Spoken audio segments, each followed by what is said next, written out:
आज इस वीडियो में ध्रुवण के बारे में पढ़ेंगे। ध्रुवण, पोलराइजेशन। देखो, जितने भी पदार्थ हैं उनको बेसिकली 3 कैटेगरी में बांटा है: चालक, अर्धचालक और कुचालक। जितने भी पदार्थ हैं उनको 3 भागों में बांटा है: चालक, अर्धचालक और कुचालक। चालक वे पदार्थ होते हैं जिनमें से इलेक्ट्रिसिटी आसानी से फ्लो होती है, जिनमें से विद्युत धारा आसानी से प्रवाहित होती है। कुचालक वे होते हैं जिनमें से धारा प्रवाहित नहीं हो पाती। और अर्धचालक की चालकता इन दोनों के बीच में आती है। चालक के अंतर्गत वे आते हैं जिनमें से धारा आसानी से प्रवाहित हो जाती है। इनमें मुक्त इलेक्ट्रॉन काफ़ी होते हैं, मुक्त इलेक्ट्रॉन घनत्व ज़्यादा होता है। कुचालक में मुक्त इलेक्ट्रॉन का अभाव पाया जाता है, इसमें से धारा प्रवाहित नहीं हो पाती। और इसकी जो चालकता है वो दोनों के बीच में है। जैसे सिलिकॉन और जर्मेनियम, ये 2 एलिमेंट ऐसे हैं जो अर्धचालक हैं। बाकी यौगिक तो कंपाउंड तो काफ़ी हो सकते हैं। गैलियम आर्सेनाइड है, गैलियम आर्सेनाइड फॉस्फाइड है, इंडियम फॉस्फाइड है, ऐसे काफ़ी सारे हो सकते हैं। लेकिन शुद्ध अर्धचालक ये 2 ही होते हैं। बाकी इसके बारे में पूरा डिटेल में इलेक्ट्रॉनिक्स चैप्टर में उसमें पढ़ेंगे। इसके बारे में नेक्स्ट चैप्टर में। फिलहाल हम इसमें बात करते हैं।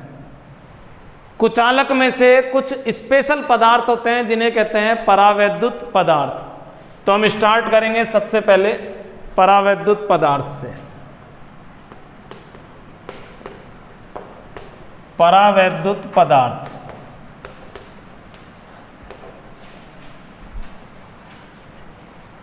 इसके अंतर्गत वो पदार्थ आते हैं जो वैसे तो कुचालक होते हैं।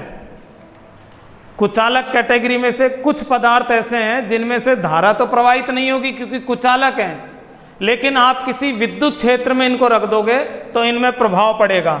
जैसे मान लो मैं यहाँ पर एक विद्युत क्षेत्र लगा देता हूँ ऐसे,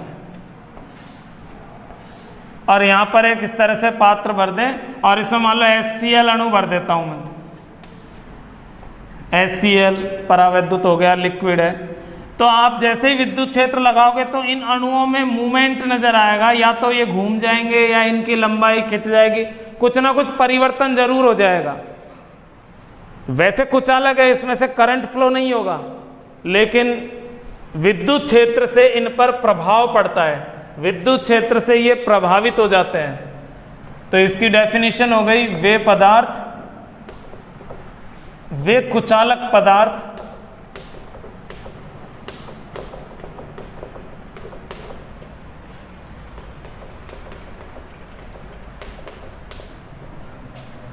जिनमें से विद्युत धारा तो प्रवाहित नहीं होती,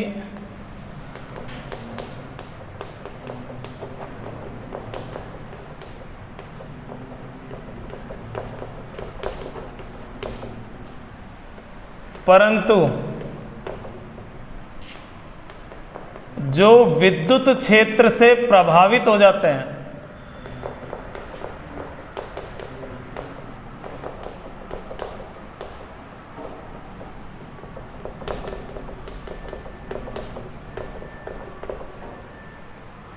वे कुचालक, यानी कुचालक में से ही हैं ये कुछ, वे कुचालक पदार्थ जिनमें से विद्युत धारा तो प्रवाहित नहीं होती। तो विद्युत धारा तो नहीं होगी क्योंकि कुचालक हैं, लेकिन ये विद्युत क्षेत्र से प्रभावित हो जाते हैं, विद्युत क्षेत्र का इन पर प्रभाव पड़ता है।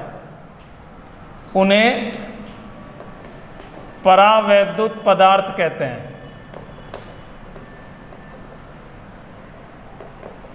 परावैद्युत पदार्थ कहते हैं। परावैद्युत पदार्थ 2 तरह के होते हैं। ये 2 प्रकार के होते हैं।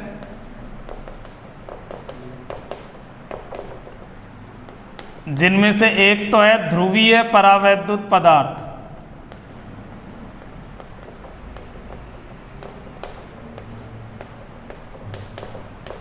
ध्रुवीय परावैद्युत पदार्थ, पोलर डाई इलेक्ट्रिक सब्सटेंस।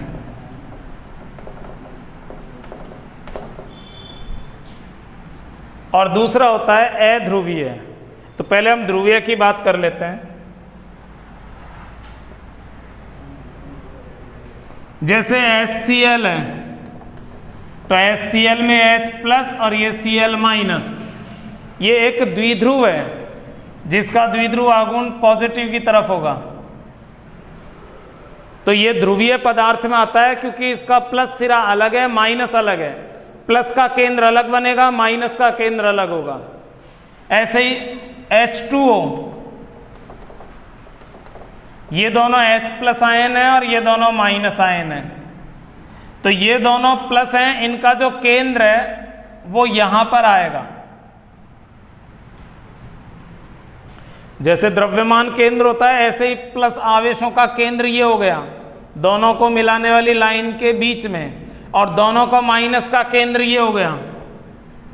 तो माइनस का केंद्र और प्लस का केंद्र अलग अलग है। ये माइनस का सेंटर हो गया, ये प्लस का सेंटर। तो द्विध्रुव आघूर्ण इसका इधर हो गया। तो ना तो इसका द्विध्रुव आघूर्ण 0 है, ना ही इसका 0 है।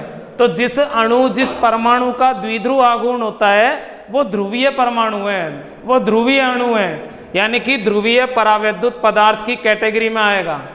तो वे पदार्थ जिनके धनावेशों का केंद्र तथा ऋण आवेशों का केंद्र परस्पर संपाती नहीं होता, गैप होता है थोड़ा सा, उन्हें कहते हैं ध्रुवीय परावैद्युत पदार्थ। वे परावैद्युत पदार्थ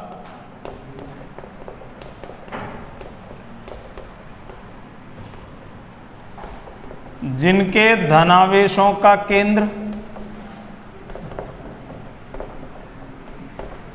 तथा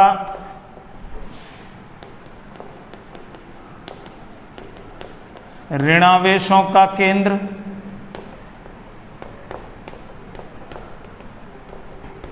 परस्पर संपाती नहीं होता,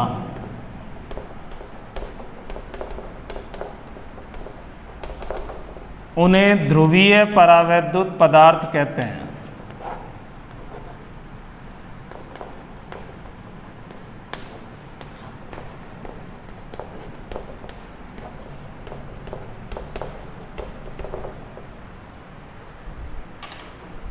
तो ये इसकी डेफिनेशन हो गई ध्रुवीय परावैद्युत पदार्थ की।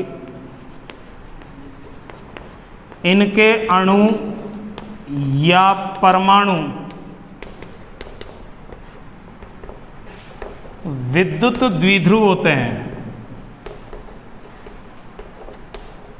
ऐसे भी कह सकते हो आप। जिसके अणु या परमाणु द्विध्रुव होते हैं उन्हें ध्रुवीय कह देंगे।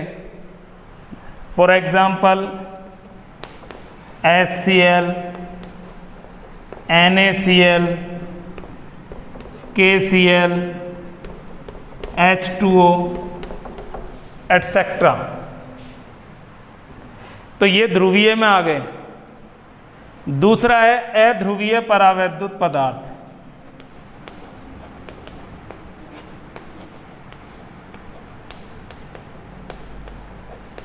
अध्रुवीय परावैद्युत पदार्थ नॉन पोलर डाइइलेक्ट्रिक सब्सटेंस या मटेरियल, जो भी कहो। अध्रुवीय में सिर्फ इतना सा चेंज होगा, संपाती होता है। तो इसकी डेफिनेशन हो जाएगी वे परावैद्युत पदार्थ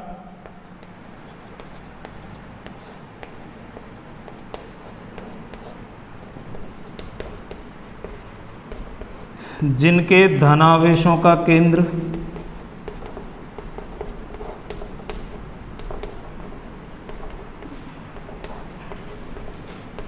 तथा ऋणावेशों का केंद्र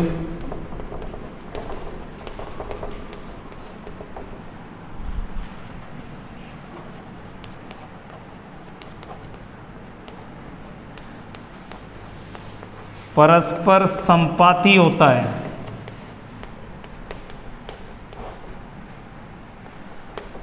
इसका अपोजिट हो गया, उन्हें अध्रुवीय परावैद्युत पदार्थ कहते हैं। तो इसके जो अणु होते हैं वो द्विध्रुव नहीं होते,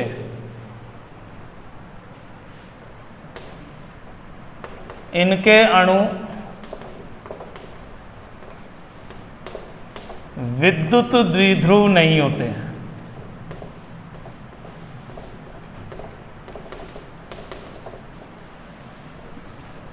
जैसे H2, N2, O2, CO2 etcetera. CO2 की स्ट्रक्चर लीनियर होती है और कोवलेंट बॉन्ड है, इनमें वैसे भी इलेक्ट्रॉन शिफ्ट नहीं होते हैं, आयन नहीं बनते हैं इनमें, तो ये सब इसी कैटेगरी में आते हैं। तो ये द्विध्रुव होते हैं इसलिए इनका नाम ध्रुवीय, वो द्विध्रुव नहीं होते हैं तो उनका नाम अध्रुवीय पड़ गया। तो ये हो गई परावैद्युत पदार्थ के प्रकार। अब बात करते हैं बाह्य क्षेत्र का क्या प्रभाव पड़ता है। बाहर से हम विद्युत क्षेत्र लगाएं तो उसका क्या प्रभाव पड़ेगा इन पर।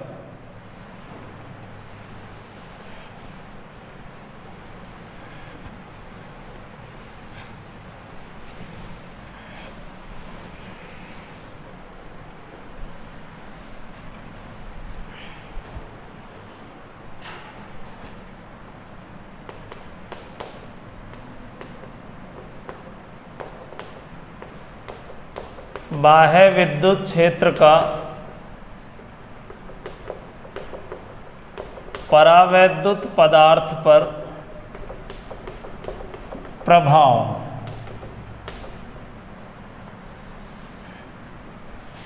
पहले लेते हैं ध्रुवीय पर। ध्रुवीय पर क्या प्रभाव पड़ता है और किस तरह से पड़ता है।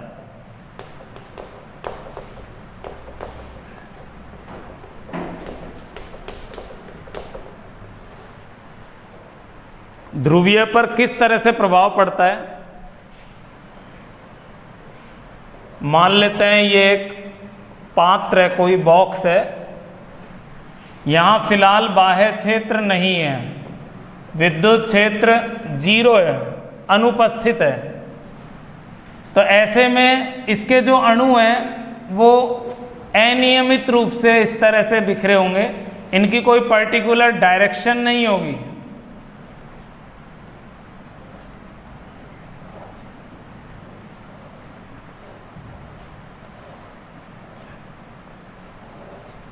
इनकी कोई निश्चित दिशा नहीं होगी। जैसे ये है, इसका ये प्लस हो गया, ये माइनस हो गया, तो इस अणु का द्विध्रुव आघूर्ण हो गया इधर।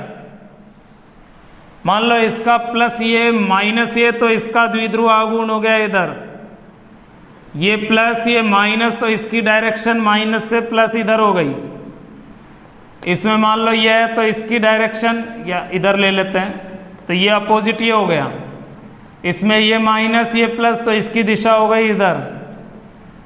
तो इस तरह से डायरेक्शन जो है वो अलग अलग होगी। अब इस सैंपल में अणुओं की संख्या बहुत ज़्यादा है। एक छोटे से हिस्से में, 1 मिलीमीटर से भी छोटे हिस्से में अरबों खरबों अणु परमाणु आ जाते हैं। इसलिए अणुओं की परमाणुओं की संख्या इतनी ज़्यादा है कि इनका वेक्टर सम 0 हो जाएगा, इनका टोटल 0 हो जाएगा। जैसे ये है तो इसका विपरीत कोई ना कोई जरूर मौजूद होगा। इतने लार्ज स्केल पर हम इमेजिन कर सकते हैं कि हर डायरेक्शन में द्विध्रुव आघूर्ण मौजूद है, तो इनका वेक्टर सम जो है वो 0 हो जाएगा। तो परिणामी आघूर्ण, परिणामी द्विध्रुव आघूर्ण ये 0 हो जाएगा। तो बाह्य क्षेत्र की अनुपस्थिति में परिणामी द्विध्रुव आघूर्ण 0 हो गया, क्योंकि सदिश योग 0 है।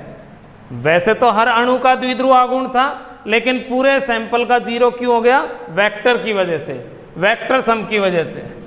लेकिन अगर हम इसमें बाह्य क्षेत्र लगा दें, यहाँ एक विद्युत क्षेत्र अप्लाई कर दें, चलो हम यहाँ से एक विद्युत क्षेत्र लगाते हैं, इसके अंदर से जा रहा है ये बाह्य क्षेत्र है। इस बार 0 नहीं है ये, इसकी कोई वैल्यू है। तो हम पहले पढ़ चुके हैं कि जब कोई विद्युत क्षेत्र होता है और इसमें हम कोई द्विध्रुव रख दें तो इसमें एक बल आघूर्ण लगता है। ये बल आघूर्ण प्लस को इधर माइनस को इधर खींचने की वजह से लगता है और ये इसको इधर घुमा के सीधा करने की कोशिश करेगा। तो ये जितने भी छोटे छोटे अणु हैं इनमें बल आघूर्ण लगेगा और ये इस तरह से इलेक्ट्रिक फील्ड के पैरेलल हो जाएंगे, पैरेलल होने की कोशिश करेंगे। जरूरी नहीं है सारे के सारे एग्जैक्टली पैरेलल हो जाएं, लेकिन जैसे जैसे ये इलेक्ट्रिक फील्ड बढ़ाते जाएंगे वैसे वैसे अणु सीधे होते जाएंगे और इनकी संख्या बढ़ती जाएगी।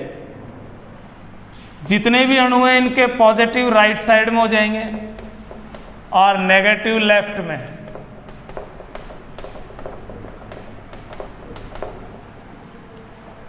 तो यहां तो था बाह्य क्षेत्र अनुपस्थित, यहां है बाह्य क्षेत्र उपस्थित।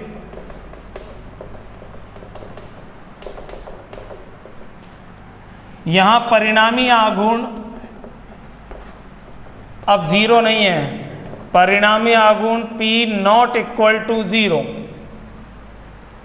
तो हमने एक रिजल्ट देखा यहाँ कि जब तक कोई इलेक्ट्रिक फील्ड नहीं है तो सैंपल का टोटल द्विध्रुव आघूर्ण 0 है due to irregular arrangement of molecules. जितने भी मॉलिक्यूल्स हैं इनका अनियमित संरेखन नहीं है, ये अनियमित रूप से बिखरे पड़े हैं इस वजह से। लेकिन जैसे ही आपने इलेक्ट्रिक फील्ड लगाया तो इलेक्ट्रिक फील्ड की दिशा में ये सारे अरेंज हो गए, जिससे उसी डायरेक्शन में द्विध्रुव आघूर्ण जनरेट हो जाएगा। प्रेरित द्विध्रुव आघूर्ण हो गया, इसको कहेंगे द्विध्रुव आघूर्ण प्रेरित होना। प्रेरित द्विध्रुव आघूर्ण, प्रेरित इंड्यूस्ड डायपोल मूवमेंट, ये जनरेट हो गया। तो यह कारण है इन पर लगने वाला बल आघूर्ण इलेक्ट्रिक फील्ड का। तो ये इसका एक्सप्लेनेशन हो गया कि ध्रुवीय परावैद्युत पदार्थ को विद्युत क्षेत्र में रखने पर इस पर किस तरह से प्रभाव पड़ता है। और ये जो द्विध्रुव आघूर्ण है ये इसके प्रोपोर्शनल है। अगर ही मैं इसका आयतन इकाई ले लें तो इकाई आयतन का ये जो है इसके प्रोपोर्शनल है। वो तो इकाई नहीं है, जब भी रहेगा प्रोपोर्शनल। अगर हम इलेक्ट्रिक फील्ड को बढ़ाते जाएं तो ये जमना बंद हो जाएंगे। जब ये सारे समांतर हो जाएंगे तब क्या होगा, इस प्लस पर इधर फोर्स लग रहा है, माइनस पर इधर फोर्स लग रहा है। एक कंडीशन ऐसी आएगी कि इसमें से बाहर आ जाएगा माइनस, या ऐसे कहो इलेक्ट्रॉन बाहर आ जाएगा, यानी कि आयन में टूट जाएंगे। HCl है तो H प्लस Cl माइनस, या वैसा सिंपल एटम है तो इलेक्ट्रॉन बाहर आ जाएगा। तो ये आयन में बदल जाएगा। इस प्रोसेस को बोलते हैं भंजन होना, ब्रेकडाउन, पराभव भंजन। तो ऐसे में ये सारे आयन में बदल जाएंगे और ये चालक की तरह बिहेव करने लगेगा, फिर तो करंट ही फ्लो हो जाएगा। बादलों में ऐसा ही होता है, जब कोई बादल दूसरे बादल से फ्रिक्शन करता है, एक्चुअल में क्या है, अलग अलग हाइट पर एयर अलग अलग डायरेक्शन में मूव करती है। कोई हवा इधर चल रही है, इसके ऊपर हवा इस डायरेक्शन में है, कोई इधर है, तो हर हाइट पर डायरेक्शन अलग अलग हो सकती है और उनके मध्य में घर्षण लगता है, फ्रिक्शन होता है, जिस वजह से इनमें चार्ज जनरेट हो जाता है, किसी में पॉजिटिव किसी में नेगेटिव। वो डिपेंड करेगा इसके अंदर कंटेंट पर, वाटर डेंसिटी या अदर पार्टिकल पर। तो ये चीज़ें अब आपके इस टॉपिक के बाहर है। तो फिलहाल मैं मान लेता हूं कि ये एक बादल है जिस पर पॉजिटिव चार्ज आ गया और ये पॉजिटिव चार्ज काफ़ी ज़्यादा हो गया। मान लो इसका वोल्टेज पहुंच गया 9 × 10⁸ वोल्ट। फॉर एग्जाम्पल इतना वोल्ट पहुंच गया। यहाँ जमीन है, जमीन का वोल्टेज होता है 0, तो दोनों के बीच में विभवांतर हो जाएगा, ये डेल्टा V हो जाएगा 9 × 10⁸ वोल्ट। तो बादल और पृथ्वी के बीच में अगर इतना वोल्टेज जनरेट हो गया और मान लो इनके बीच की जो डिस्टेंस है, इनके बीच की दूरी मान लेते हैं 1 किलोमीटर है फॉर एग्जाम्पल, तो डिस्टेंस हम ले लेते हैं 10⁻³ मीटर। तो विद्युत क्षेत्र हो जाएगा E = विभवांतर बटे दूरी। तो विभवांतर है 9 गुणा 10 की घात 8, इसको 9 की जगह और कम ले लो, 3 ही ले लो, और ये 10 की घात 3, तो ये हो गया 3 गुणा 10 की घात 5 वोल्ट पर मीटर। अगर एटमॉस्फेयर में इलेक्ट्रिक फील्ड इतना पहुंच जाता है, ये एक वैल्यू है, पराभव सामर्थ्य कहलाता है ये, जितना जैसे ही ये वैल्यू पहुंचेगी वैसे ही ये अणु टूटना शुरू हो जाएंगे बीच के, क्योंकि बीच में जो वायु है उसमें मैक्सिमम H2O है, O2 N2 उनमें भी होता है, ध्रुवीय हो चाहे अध्रुवीय हो, पराभव सब भंजन सबका हो जाता है, तो इसका भंजन हो जाएगा। और ये जो बीच में है यहाँ पर ये इलेक्ट्रिक फील्ड बन गया, ये इसकी वजह से ये आयनित क्षेत्र हो जाएगा, आयन बन जाएगा, और जहाँ आयन बना जैसे इस क्षेत्र में बन गया तो यहाँ इलेक्ट्रिसिटी फ्लो हो जाएगी।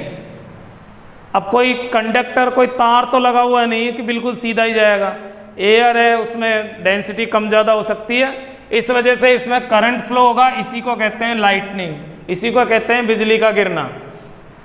तो जो बिजली गिरती है उसमें यही होता है, विद्युत क्षेत्र की वजह से भंजन हो जाता है। इसके बाद लेते हैं अध्रुवीय पर क्या प्रभाव पड़ता है। ये तो हो गया ध्रुवीय।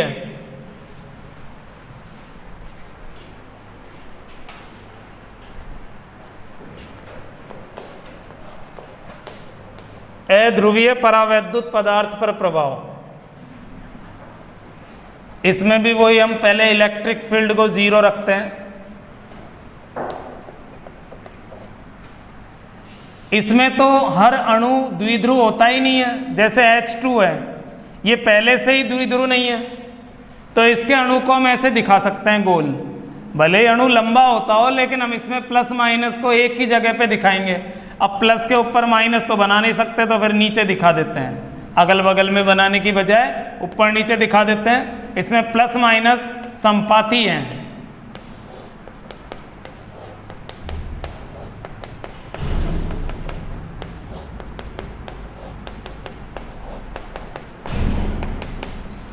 इसमें जैसे इसका द्विध्रुव आघूर्ण 0 है, इसका 0 है, तो सबका टोटल भी 0 ही रहेगा, तो नेट डायपोल मूवमेंट 0 रहेगा जब तक कोई इलेक्ट्रिक फील्ड नहीं है। पिछले वाले में भी 0 था, इसमें भी 0 है। इसमें 0 होने का कारण है क्योंकि इसमें तो प्रत्येक का ही 0 है, तो टोटल करोगे तो 0 आएगा। पिछले वाले में 0 होने का कारण था उनका अरेंजमेंट इर्रेगुलर था, सदिश योगफल 0 था। इसके बाद अब हम इलेक्ट्रिक फील्ड लगा देते हैं राइट साइड में, इसके अंदर से निकल रहा है पूरा इलेक्ट्रिक फील्ड, यहां से क्रॉस करते हुए जा रहा है। चालक नहीं है, चालक के अंदर विद्युत क्षेत्र हम 0 ले लेते हैं, तो इसमें क्या होगा, जो इलेक्ट्रिक फील्ड है वो प्लस को इधर खींचेगा, माइनस को इधर, तो ये जितने भी अणु हैं इसके प्लस और माइनस में गैप आ जाएगा।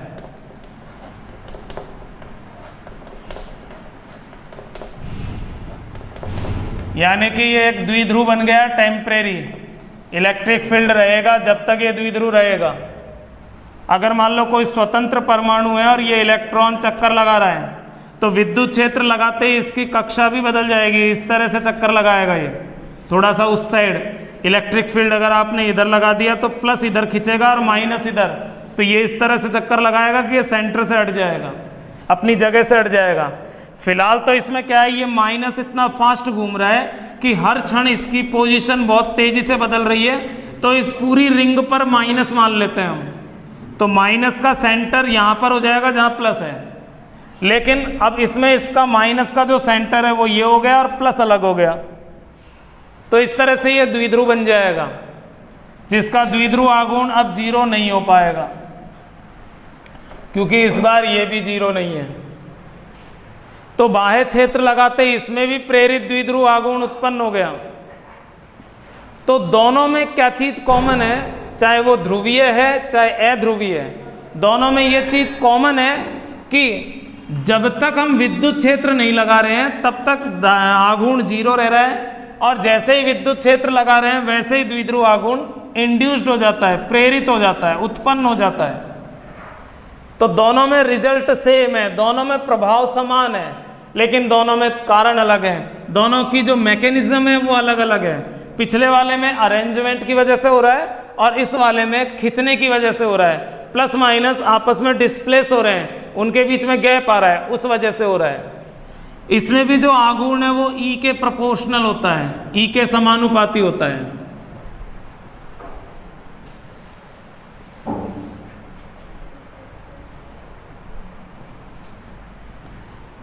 मान लेते हैं कि इसका आयतन है टोटल V, इसके अंदर टोटल मॉलिक्यूल्स है N, अणुओं की संख्या है N। किसी एक अणु में द्विध्रुव आघूर्ण उत्पन्न हो रहा है, वो मान लेते हैं Pi, या केवल P मान लो, स्मॉल p में ले लेते हैं। एक अणु में उत्पन्न द्विध्रुव आघूर्ण हो गया ये, और सभी में उत्पन्न कितना होगा तो n गुणा कर देंगे क्योंकि अणुओं की संख्या है n। तो कंप्लीट सैंपल में, कंप्लीट इस पदार्थ में उत्पन्न द्विध्रुव आघूर्ण ये हो गया। मान लेते हैं इसका वॉल्यूम V है, तो V से डिवाइड करेंगे तो ये बन जाएगा इकाई आयतन का द्विध्रुव आघूर्ण। इसी को कहते हैं ध्रुवण सदिश। इसको कैपिटल P से डिनोट कर दो, वेक्टर लगाते हो तो फिर इधर भी लगा दो, इसको ध्रुवण सदिश कहते हैं। वैसे इस पे वेक्टर लगाना नहीं चाहिए क्योंकि थोड़े बहुत चेंज हो सकते हैं। मान लो कोई अणु इधर है, कोई इधर है, लेकिन सदिश योग फिर भी जीरो नहीं हो रहा, तो यहाँ परिमाण ही लिख देते हैं हम। ये जो राशि है इसको कहते हैं ध्रुवण सदिश। ध्रुवण सदिश का परिमाण हो गया, ये नाम ही है इसका ध्रुवण सदिश। तो इसकी परिभाषा क्या हो जाएगी, इकाई आयतन में उत्पन्न द्विध्रुव आघूर्ण। तो जब आप किसी बाह्य विद्युत क्षेत्र में, किसी इलेक्ट्रिक फील्ड में परावैद्युत पदार्थ को रखते हो, चाहे वो ध्रुवीय हो चाहे अध्रुवीय हो, उसमें उत्पन्न द्विध्रुव आघूर्ण, उसके इकाई आयतन में उत्पन्न द्विध्रुव आघूर्ण। लेकिन एक शर्त है यहाँ कि ये जो द्विध्रुव आघूर्ण है, ये जो पदार्थ है, एक मिनट, हमने ये ऐसा सैंपल ले लिया कि इसमें सभी जगह पर इसका इफेक्ट एक जैसा है, तो इसको कह देंगे रैखिक समदैशिक पदार्थ।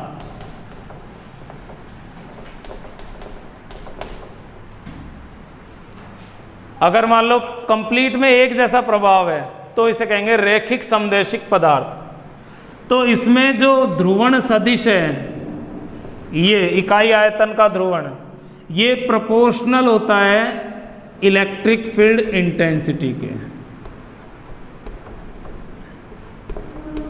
अगर हम इस प्रोपोर्शनलिटी को हटाएं तो यहाँ कांस्टेंट लगाएंगे एप्सिलॉन नॉट, अगर बाहर वैक्यूम वगैरह है, और एक सिंबल ये और है,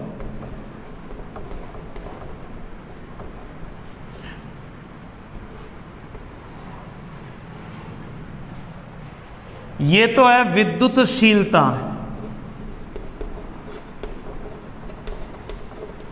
माध्यम की विद्युतशीलता, परमिटिविटी।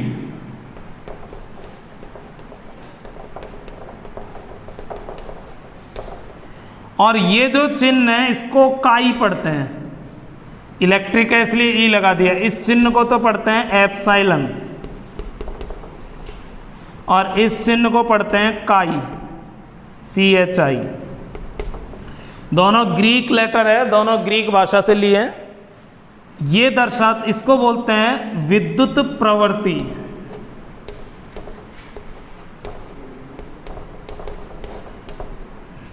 Electrical susceptibility.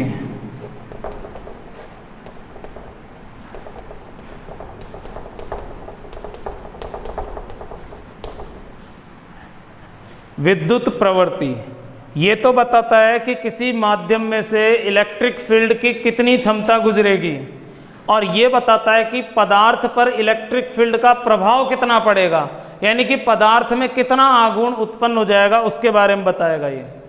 तो ये दोनों ही राशियां हैं, कांस्टेंट के रूप में आती है। इसका मात्रक है, इसका है, इसका है, इसका कोई मात्रक नहीं है, ये विमाहीन है। ऐसे ही आगे चल के मैग्नेटिज्म में हम पढ़ेंगे चुंबकीय प्रवृत्ति, वहाँ एम लगा देते हैं, वहाँ चुंबकशीलता पढ़ते हैं, तो दोनों सिमिलर से ही हैं।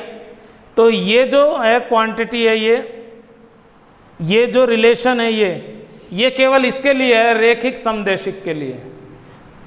इसमें इसकी जो यूनिट है, इसकी यूनिट तो वहाँ से निकाल सकते हो आप, F = 1/4 पाई एप्सिलॉन नॉट वाले कॉन्सेप्ट से।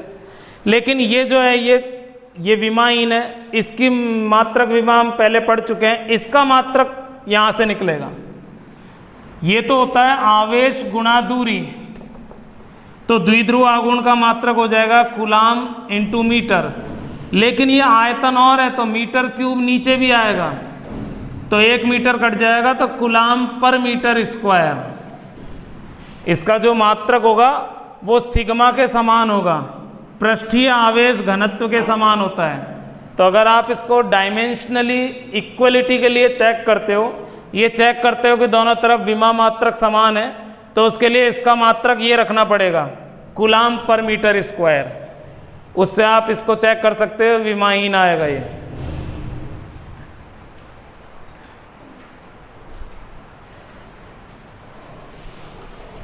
चलो फिर आज इतना ही रहने देते हैं, बाय।